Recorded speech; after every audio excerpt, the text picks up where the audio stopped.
Hello friends, welcome to job info India. और आज की इस वीडियो में हम बात करने वाले हैं all India institute of medical science Bhopal यानी कि एम्स भोपाल के बारे में। एम्स भोपाल ने non teaching group C post के अंदर वेरियस पोस्ट के लिए 2023 की रिक्रूटमेंट की नोटिफिकेशन आउट कर दी है। और आज की इस वीडियो को इसी के बारे में सारी जानकारी देने वाला हूँ।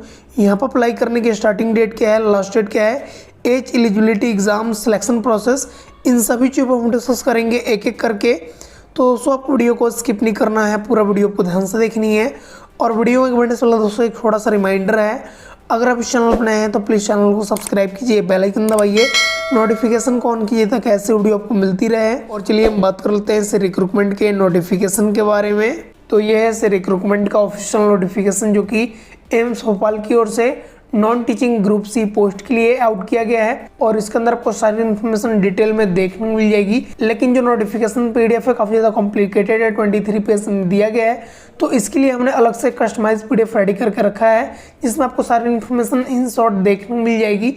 तो चलिए मैं आपको ले चलता हूँ कस्टमाइज पीडीएफ नोटिफिकेशन पे और वहाँ से हम एक एक करके सभी टॉपिक को डिस्कस कर लेते हैं। तो ये है रिक्रूटमेंट का कस्टमाइज पीडीएफ नोटिफिकेशन। तो चलिए एक एक करके सभी टॉपिक को डिस्कस कर लेते हैं। सबसे पहले हम बात कर लें इंपॉर्टेंट डेट्स के बारे में। तो यहाँ जो अप्लाई करने की स्टार्टिंग डेट है 6/10/2023 है और अप्लाई करने की लास्ट डेट 30/10/2023 है। तो आप इस पोस्ट के लिए 6 अक्टूबर से लेकर 30 अक्टूबर के बीच में ऑनलाइन अप्लाई कर सकते हैं। बात करें एप्लीकेशन फ़ी के बारे में तो यहाँ पर जो एप्लीकेशन फ़ी रखा गया है जनरल, ओबीसी, ईडब्ल्यूएस कैंडिडेट के लिए 1200 रुपीज़ है, SC, ST, PWBD कैंडिडेट के लिए 600 रुपीज़ है।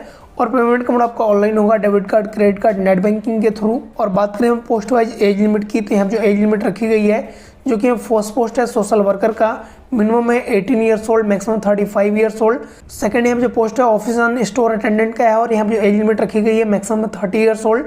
लोअर डिवीजन क्लर्क पोस्ट के लिए जो एज लिमिट रखी गई है मिनिमम है 18 years old, maximum 30 years old. Stenographer S के लिए हमें जो मिनिमम एज लिमिट रखी गई है 18 ईयर्स ओल्ड है, maximum 27 years old. Driver ordinary grade के लिए minimum age limit 18 years old है, मैक्सिमम 27 ईयर्स ओल्ड है। Junior warden house keeper post के लिए हमें जो मिनिमम एज लिमिट रखी गई है 30 ईयर्स ओल्ड है और मैक्सिमम 45 ईयर्स है। डाइसेक्शन हॉल अटेंडेंट के लिए हमें minimum age limit 21 years old है, मैक्सिमम है 30 years old. Upper division clerk के लिए मिनिमम है 21 years old, maximum 30 years old. Data entry operator grade A के लिए मिनिमम है 18 years old, maximum 27 years old. Junior scale steno Hindi के लिए मिनिमम है 21 years old, maximum 30 years old. Security cum fire जिम्मेदार के लिए मिनिमम है 18 years old, maximum 27 years old. Store keeper cum clerk के लिए जो मैक्सिमम एज लिमिट रखी गई है वह 30 years old.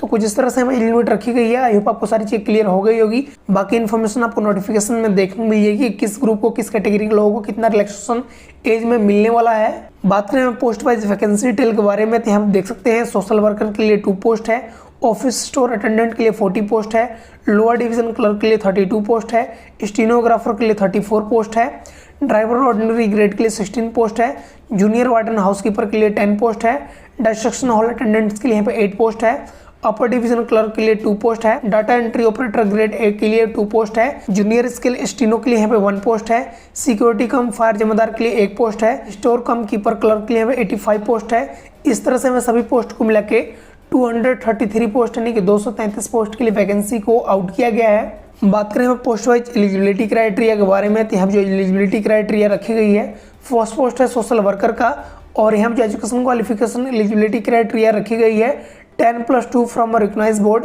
And 8 years experience as a social worker. तो अगर आपने 12वीं पास कर रखी है, आपके पास 8 ईयर का एक्सपीरियंस है सोशल वर्कर का, तो आप इस पोस्ट के लिए एलिजिबल हैं, अप्लाई कर सकते हैं। अगला हम जो पोस्ट है ऑफिस स्टोर अटेंडेंट का है और यहाँ सिर्फ 10वीं पास और साथ में ITI मांगे है रिलेटेड ट्रेड में, तो आप इस पोस्ट के लिए अप्लाई कर सकते हैं। अगला हम जो पोस्ट है लोअर डिवीजन क्लर्क का है और यहाँ 12वीं पास मांग है। अगर आपने किसी भी रिकॉग्नाइज्ड बोर्ड से 12वीं पास कर रखी है और स्किल टेस्ट में आपको कंप्यूटर टाइपिंग करनी होगी इंग्लिश में और हिंदी में, और यहाँ जो टाइपिंग की स्पीड दी गई है 35 वर्ड पर मिनट इन इंग्लिश और 30 वर्ड पर मिनट इन हिंदी रखी गई है और टाइम यहाँ जो दिया गया है 10 मिनट का होगा। तो ये आपको क्राइटेरिया फुलफिल करना होगा तो आप इस पोस्ट के लिए अप्लाई कर पाएंगे। अगला हम जो पोस्ट है स्टीनोग्राफर के लिए है और यहाँ पे 12वीं पास मांग गया है और टाइपिंग की जो टाइमिंग रहेगा सेम यहाँ पर 10 मिनट का रहेगा, लेकिन जो टाइपिंग का जो वर्ड रहेगा 80 वर्ड पर मिनट रहेगा। ट्रांसक्रिप्शन का 15 मिनट इंग्लिश के लिए दिए जाएंगे, 65 मिनट आपको हिंदी के लिए दिए जाएंगे कंप्यूटर पे। तो ये क्राइटेरिया आपको फुलफिल करना होगा।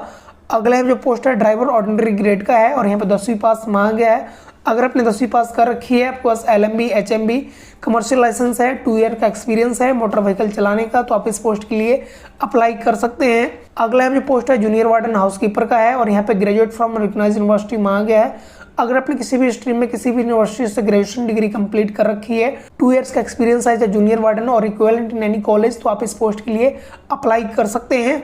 अगला जो पोस्ट है डाइसेक्शन हॉल अटेंडेंट्स का है और यहाँ पे 12वीं पास मांगा गया है विथ 1 ईयर एक्सपीरियंस। तो अगर आप एक क्राइटेरिया फुलफिल करते हैं तो आप इस पोस्ट के लिए अप्लाई कर सकते हैं। बाकी यहाँ पर अगर आप 10वीं पास हैं और 3 ईयर का एक्सपीरियंस है तो भी आप इस पोस्ट के लिए एलिजिबल अप्लाई कर सकते हैं।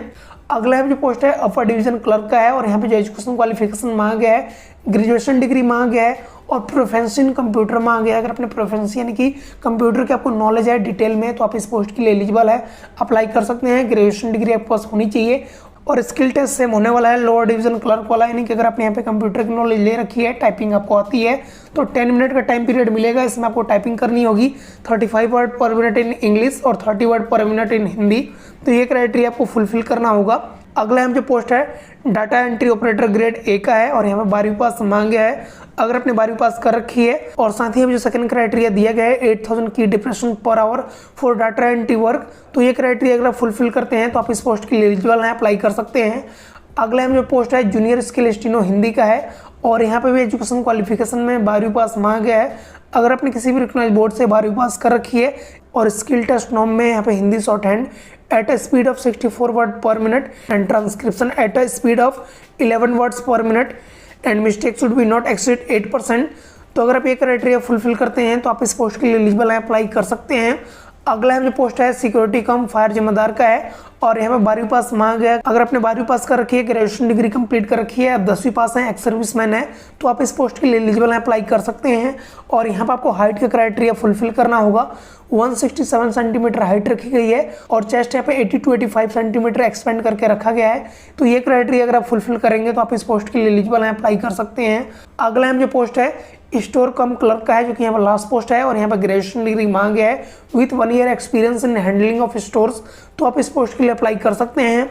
अब चलिए हम बात कर लेते हैं इस पोस्ट के लिए सिलेक्शन प्रोसेस के बारे में। तो यहाँ पे जो सिलेक्शन प्रोसेस होगा वो यहाँ पे CBT मोड में होगा, कंप्यूटर बेस्ड टेस्ट आपका होगा और इसमें आपका 35% मार्क्स होने चाहिए क्वालिफाई करने के लिए, तभी आपकी मेरिट लिस्ट प्रिपेयर की जाएगी।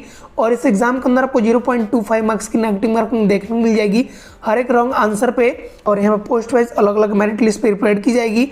अब चलिए हम बात करते हैं CBT मोड में जो आपका एग्जाम होगा उसका यहाँ पे स्कीम क्या रहने वाला है, किस तरह से आपको क्वेश्चन देखने को मिलेगा। तो यहाँ पे आपको टोटल 100 क्वेश्चन देखने को मिल जाएंगे MCQ बेस्ड 100 मार्क्स के और टाइम ड्यूरेशन जो आपका होगा 90 मिनट का होने वाला है। बात करें इसके लिए सिलेबस के बारे में, तो यहाँ जो आपका सिलेबस होगा जिससे आपको क्वेश्चन देखने को मिल जाएगा, जनरल नॉलेज एंड अवेयरनेस से 25 क्वेश्चन देखने को मिल जाएगा 25 मार्क्स का। और टॉपिक कौन कौन सा होने वाला है, किस लेवल का क्वेश्चन होगा, आप वीडियो को पॉज करके देख सकते हैं।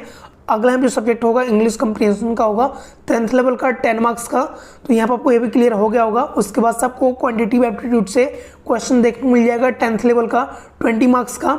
General intelligence and reasoning ability से आपको 25 मार्क्स का क्वेश्चन देखने को मिल जाएगा।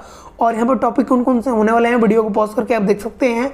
और अदर सब्जेक्ट से जो आपको क्वेश्चन देखने को मिल जाएंगे जैसे कि fundamental of computer application, for example MS office, internet etcetera, इससे आपको 10 मार्क्स के क्वेश्चन देखने को मिल जाएंगे। Knowledge of CCS conduct rule 1964, CCS leave rules 1972, ये 10 मार्क्स का होगा, तो इस चीज़ का आपको ध्यान रखनी है।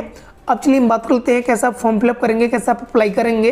तो इसके लिए आपको सिंपली करना क्या होगा, एम्स भोपाल के ऑफिशियल वेबसाइट पे जाना होगा, रजिस्ट्रेशन प्रोसेस कंप्लीट करना होगा और 6 अक्टूबर से आप इसके लिए ऑनलाइन अप्लाई कर पाएंगे। तो अगर आप इस पोस्ट के लिए इंटरेस्टेड हैं, अप्लाई करना चाहते हैं, तो अप्लाई करना से रिलेटेड जो भी इंपॉर्टेंट लिंक होंगे सभी आपको वीडियो को डिस्क्रिप्शन में देखने को मिल जाएंगे। आपको सिंपली करना क्या होगा, वीडियो को डिस्क्रिप्शन में जाना होगा, अप्लाई वाले लिंक पे क्लिक करना होगा।